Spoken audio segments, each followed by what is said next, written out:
मैं पता क्या सोच रहा हूं इस टाइम पे, जो पिछले 15-20 दिनों से शुभमन गिल के हेटर्स जो कह रहे हैं कि ये तो होगा ही नहीं, इसको तो होना ही नहीं चाहिए है। मैं तो ये सोच रहा हूं भैंस की आंख उनकी अभी मानसिक स्थिति क्या होगी।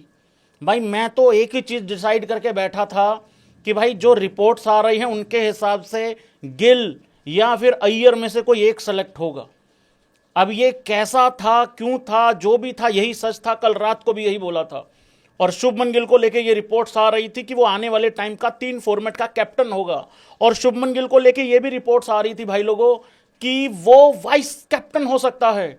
और एक चीज मैं यहां बता दूं, बहुत बुरा हुआ है श्रेयस अय्यर के साथ, एग्री करोगे भाई। लेकिन मैं एक चीज और बता दूं साथ में, अगर आप लोगों को यह लग रहा है कि शुभमन गिल के अंदर आने से सिर्फ और सिर्फ श्रेयस अय्यर का कटा है, आप लोग अनजान हैं। इस स्क्वाड में एक लड़का है जो अंदर होने के बावजूद भी 11 से बाहर बैठेगा, क्योंकि प्रेस कॉन्फ्रेंस में एक बहुत बहुत बहुत बड़ा इशारा कर दिया है ओपनिंग को लेके।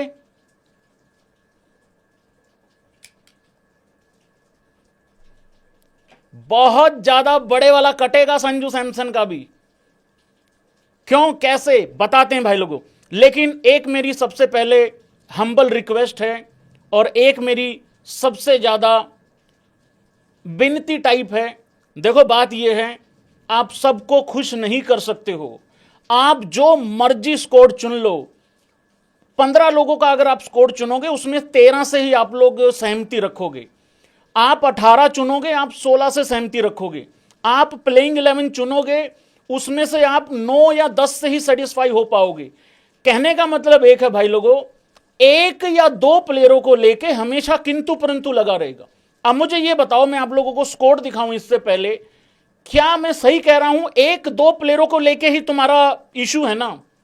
ऐसा तो हो नहीं सकता कि 15 लोगों का स्कोर आया है मान लो, तो उसमें से भाई तुम्हें 8 ही पसंद आ रहे हैं, बाकी के 7-8 ऊई हैं खाम का। तो एक दो प्लेयर को लेके ही इशू होता है हमेशा। जैसे सबसे बड़ा अभी बवाल है श्रेयस अय्यर को लेके। मैं सच में, मुझे भी बहुत बड़ा सेटबैक लगा है।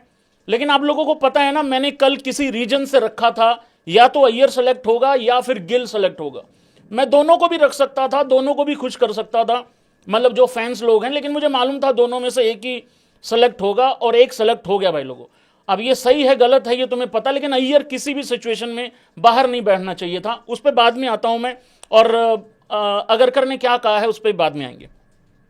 सबसे पहले एक बार नाम पढ़ देते हैं, ठीक है, टीम पढ़ देते हैं पहले। ये वाला अच्छा लिखा है, मेरे पीले वालों ने बहुत अच्छा ग्राफिक्स बनाए हैं।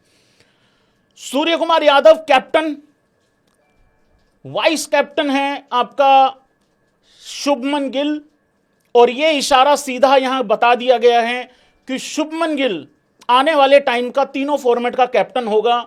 अब इससे जितना मर्जी तुम भाग लो, जितना मर्जी चीख लो, चिल्ला लो, यह सच है। मैं तब ही बुरा बोलूंगा जब वो बुरे स्ट्राइक रेट से खेलेगा। भाई आप जो मर्जी कर लो, मैं बाद में आता हूं, खैर जस्टिस इनजस्टिस किसके साथ हुआ टाइप वो बाद में आते हैं। Sanju Samson wicket keeper, 2 wicket keeper हैं आपके, संजू सैमसन और जितेश। अभिषेक शर्मा, हार्दिक पांड्या, रिंकू दुबे, दोनों को जगह मिल गई है। मेरा यही चीज गलत हुई है कल रात को जो स्कोर दिया था। मुझे यह था कि इन दोनों में से शायद एक बंदा सेलेक्ट होगा, वो जो मैंने 10वें नंबर पे कल रखा था। एक 3-4 नाम रखे थे, तो उसमें से एक ही आना था मेरे हिसाब से, बट यहां दोनों सेलेक्ट हो गए हैं। तिलक वर्मा सेलेक्ट है। जसप्रीत बुमराह, वो डिबेट अब दूर हो गई है, रेस्ट वाली अब छोड़ो, खेल रहा है तो खेल रहा है। जितेश विकेट कीपर, और शुभमन गिल के आने से हो सकता है 11 में खेलने का भी चांस बन जाए। हो सकता है, कुछ भी हो सकता है। हो सकता है तिलक को बाहर बैठना पड़ जाए, हो सकता है संजू को बाहर बैठना पड़ जाए 11 से, क्योंकि शुभमन आपका वाइस कैप्टन है। स्पैम करना भाई, कौन बाहर बैठेगा? गिल क्योंकि 11 में खेलेगा। या तो तिलक बैठेगा या संजू बैठेगा, दोनों में से एक बंदा बैठेगा।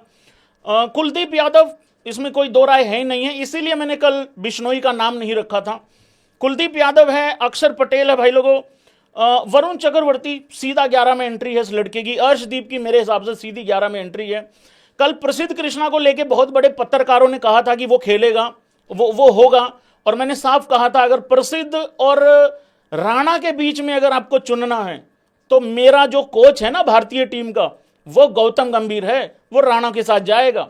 तो राणा को चुन लिया गया भाई लोगों।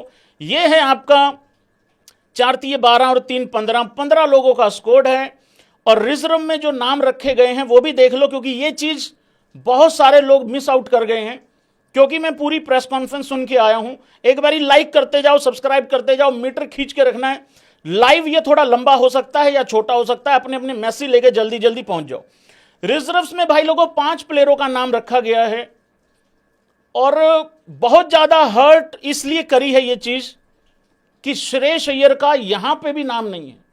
पहली बात तो वो आदमी, मैं बाद में बोलता हूं जरा श्रेयस अय्यर पे। रिजर्व्स में भाई 5 प्लेयर हैं। वाशिंगटन सुंदर है, प्रसिद्ध कृष्णा है, रियान पराग है, ध्रुव जुरेल है और यशस्वी जायसवाल है। अब आप कहोगे भैया इनका क्या फायदा है? भाई इनको आप ना मान के ही चलो। सही कह रहा हूं कि गलत कह रहा हूं? आप ये मत कहो कि यशस्वी जायसवाल ड्रॉप नहीं है, ड्रॉप ही है भाई। आप एशिया कप खेलने जा रहे हो, आप कोई 17 मैचों की कोई बायलैटरल खेलने नहीं जा रहे हो कि सबकी जरूरत पड़ जाएगी। वो जस्ट ये है कि अगर मान लो संजू को बुखार हो गया और कुछ हो गया तो उधर से जुरेल बुला लेंगे, बस इतना ही है, बस और कुछ नहीं है कि चलो यार अचानक से किसी को तैयार नहीं करना पड़े।